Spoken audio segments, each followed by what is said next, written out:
ዓለም የሆቴሉን የተወሰነ ክፍል አገልግሎት ዝርዝር የሚያሳየውን ካርድ አንስታ ተመለከተች። የአርብ ምሽት የአካባቢው ዘመናዊና ባህላዊ ባንድ በጥምረት ከምሽቱ 1 ሰዓት እስከ አሰላሙ አለይኩም ወራህመቱላሂ ወበረካቱ።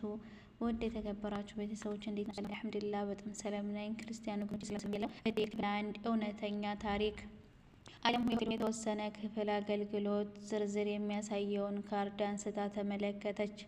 የአርብ ምሽት የአካባቢው ዘመናዊና ባህላዊ ባንድ በጥምረት ከምሽቱ 1 ሰዓት እስከ እኩለ ሌሊት ድረስ የሙዚቃ ድርስ እና ትርኢት ያሳያሉ። ክፍል 125 ተከራይታ ጓዟን አሳረፈች እና ልብሷን መቀያየርና ራስዋን ማስዋብ ጀመረች። የመዋቢያ እቃዎችን ከያዘው ሻንጣ አርጌ ላይ የጥፍር መቁረጫ አገኘች። ጥፍሯን ከመሞረድ በኋላ አለባበሷንና ጠቅላላ አቋሟን ለማየት መስታወት ፊት በመቆም ለመጨረሻ ጊዜ ራሷን ተመለከተች። በምትገኛቸው ሰዎች ላይ የመጀመሪያ አስደናቂ የስሜት ትስስር ለመፍጠር ትፈልጋለች። ማንነቷን ስትነግራቸው በጣም እንደሚገረሙ እርግጠኛ ነች። ነገር ግን የበለጠ ጠንካራ ተጽዕኖ መፍጠር ፈልጋለች። ከዚህ ቀደም የሚያውቋት ሴት ጋር እንደሚያነጻጽሯት ጥርጥር የለውም። እሷ ያንን መከላከል አትፈልግምም። እሷን በትክክል መመዘንና መገምገም ከቻሉ እርግጠኛ ነች። ሰሎሜ ጎይቶምን ለማስታወስ ይገደዳሉ። የምትለብሰውን በጥንቃቄ መርጣለች። ሁሉም መዋቢያቸውና ጌጣጌጦቻቸውን በተገቢው ልኬትና መጠን ተጠቅማለች። በዛም የተነሳ በጣም ጥሩ የሚባል የተለየ እይታና ልዩ አይነት ውበት እንደተላበሰች ተሰምቷታል። ሴትነቷን በጥበብ አጉልቶ የሚያሳይ ልዩ አይነት ብርሃን የሚንቦገቦግባት የውበት መቅረዝ ነው የምትመስለው። ግቧ መጀመሪያ እነሱን ማስደነቅ ነበር። እዚህ ወደ ሻሸመኔ በመምጣቷ እንዲገረሙ ብቻ ሳይሆን በዛው ልክም እንዲደነግጡ ነው የምትፈልገው።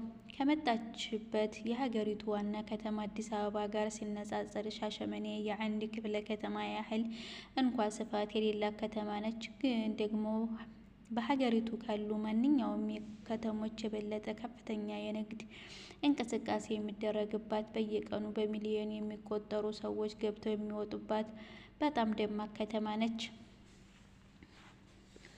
እና አሁን ፊት ለፊት የምትጋፈጣቸው ሰዎች የዚህ ከተማ የጡት አባት ተደርገው የሚታዩ ናቸው። ዓለም ያሰበችው ስራ በስኬት ካጠናቀቀች በሀገሪቱ የመገናኛ ብዙሃን ዜናዎችን በዋናነት የሚቆጣጠር ርዕሰ አንቀጽ እንደሚሆን እርግጠኛ ነች። ለበርካታ ደቂቆች መኝታ ክፍሏ ባለው መስታወት ፊት እየተሽከረከረች መልኳን ሆነ ጠቅላላ ቁመናዋን ደጋግማ ካየች በኋላ ሁሉ ነገሯ እንኳን ሊወጣለት እንደማይችል በመደምደም የእጅ ቦርሳዋን ትከሻዋ ላይ አንጠልጥላ የፊል መያዣ ፊልደሯን አነሳችና እና የክፍል ቁልፍ እንደያዘች እርግጠኛ ሆና ወጣች። የክፍሉን በር ዘጋችው። የሆቴሉን ህንፃ ለቃ ወጣችና ቀጥታ ወደ መኪናዋ በመግባት መሀል ከተማውን እየሰነጠቀች ወደ ቀጠሮ ቦታ መንዳት ጀመረች። ይህንን ስብሰባ ያዘጋጀላት የዞኑ ዋና አቃቢ ህግ ነው። ያንንም ስላደረገላት ለእሱ ታላቅ ምስጋና አላት። የትምህርት ቤት መልቀቂያ ሰዓት ስለሆነና አስፓልቱን በሰዎችና በተማሪዎች ስለተጨናነቀ እንደ ልቧ በፈለገችው ፍጥነት ለመንዳት ከባድ ኖሮባት ነበር። ዓለም ወደዚህች ውብ ከተማ የመጣችው ለጉብኝት አይደለም፣ ወይንም ዓላማዋን ከግብ እስክታደርስ ድረስ በእንግድነት አይደለም። የከተማዋ ምክትል አቃቢ ህግ ሆና በመመደቧ ምክንያት ነው የመጣችው። የትምህርት ዝግጅቷን እና ብቃቷን በማየት ይህን ሹመት የሰጣት የአካባቢውን ህብረተሰብ ፍትህ እንዲያገኝ እንዲታግዝ ነው።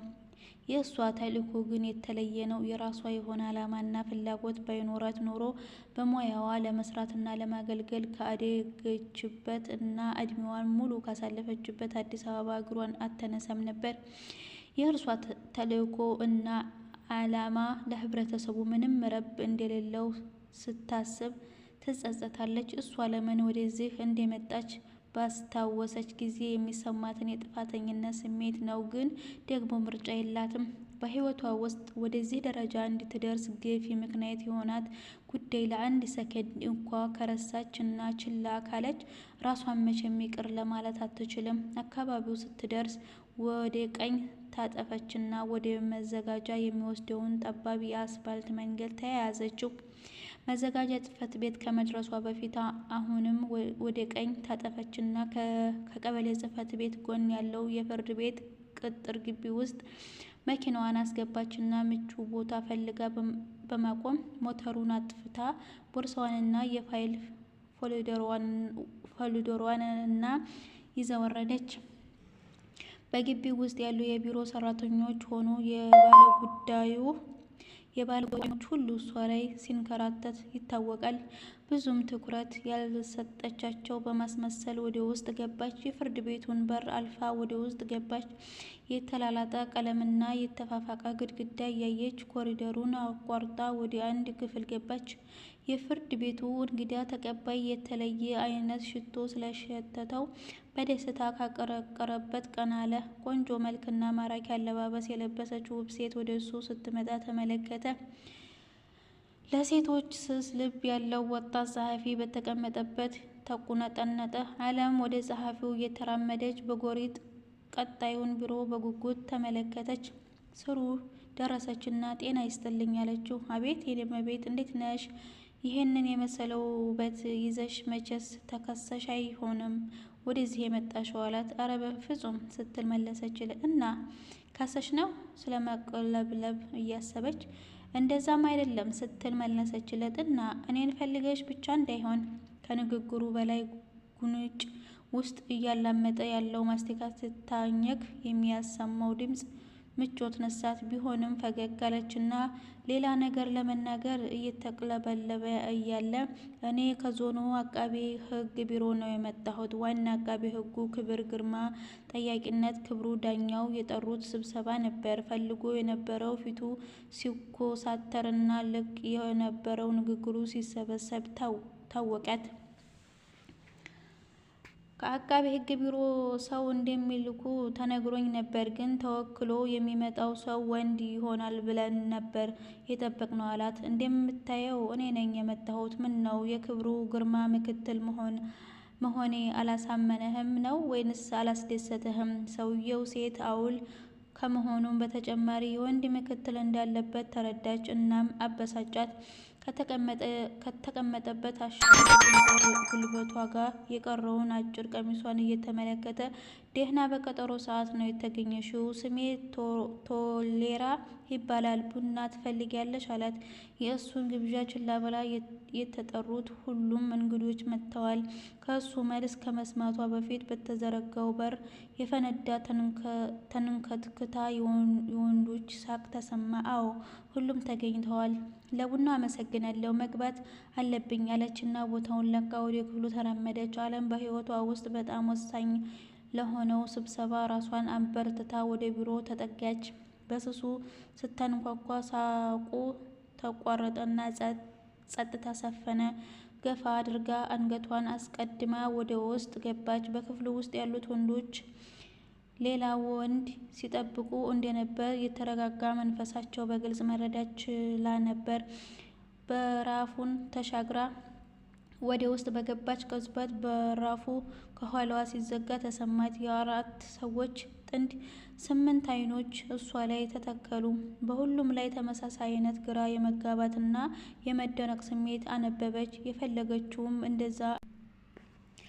የፈለገችውም እንደዛ እንዲሆን ነው። ቀጥታ ሄደችና ባዷቸውን ካሉት ወንበሮች አንዱን ሳበችና ፎልደሩን የጠረጴዛው ጫፍ ላይ አስቀመጠች። ከላይ የለበሰችው ኮት ቀስ ብላ በቄንጥ አወለቀችና የወንበሯ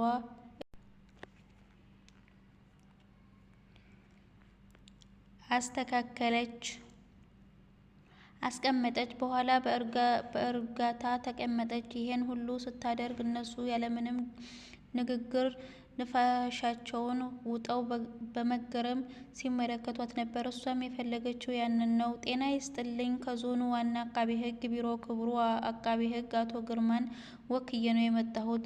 ስብሰባው በእኔና በእናንተ መካከል ይደረጋል ማለት ነው የሚል ያልተጠበቀ አይነት አጭር ማብራሪያ ሰጠች። ከመካከላቸው ወንበር የተቀመጡት በእድሜያቸው መጨረሻ ላይ የሚገኙ አዛውንት ሰው ምንም ችግር የለውም፣ ለአንቺና ለአለቃሽ ተገቢውን አገልግሎት ለመስጠት ፈቃደኛ ነን። እኔ ዳኛ ዋለልኝ ይባላለሁ። እሱ የከተማው ፖሊስ አዛዥ ኮማንደር ጎመዶ ይባላል።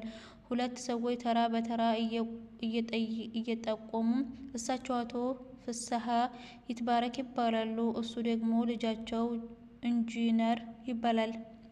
የሶሌ ኢንተርፕራይዝ ዋናና ምክትል ስራ አስኪያጅና ባለቤት ናቸው። የሶሌ ኢንተርፕራይ ማለት ከከተማዋ የጀርባ አጥንት የሆኑት በጣም በርካታ ድርጅቶችን በጥምረት የሚያስተዳድር ግዙፍ ድርጅት ነው። አቶ ፍስሐና ልጃቸው በከተማዋ እጅግ የተከበሩና የተመሰገኑ ግለሰቦች ናቸው ሲሉ የማስተዋወቅና የመግቢያ ንግግር አድርገው ከጨረሱ በኋላ ራሷን እንድታስተዋውቅ አይን አይኗን ይመለከቷት ጀመር። አለምም የዳኛውን ማብራሪያ በጽሞና ስታዳምጥ ከቆየች በኋላ ለመጀመሪያ ጊዜ እነዚህ ከፊት ለፊቷ ያሉት ዳኛው የዘረዘሯቸውን 3 ሰዎች በማየት እንግዳና ኃይለኛ የማወቅ ጉጉት በውስጧ ተሰማት። በውስጧ ለእነሱ ያዳበረችው ጥላቻም ሲገለባበጥ ይታወቃል። እነሱ ስለሷ እና ስለ ስብሰባው ዓላማ ለማወቅ እንደጓጉ ሁሉ እሷም እነሱን ለማወቅ ፈልጋለች። ዘሪሁን ይቀጥላል።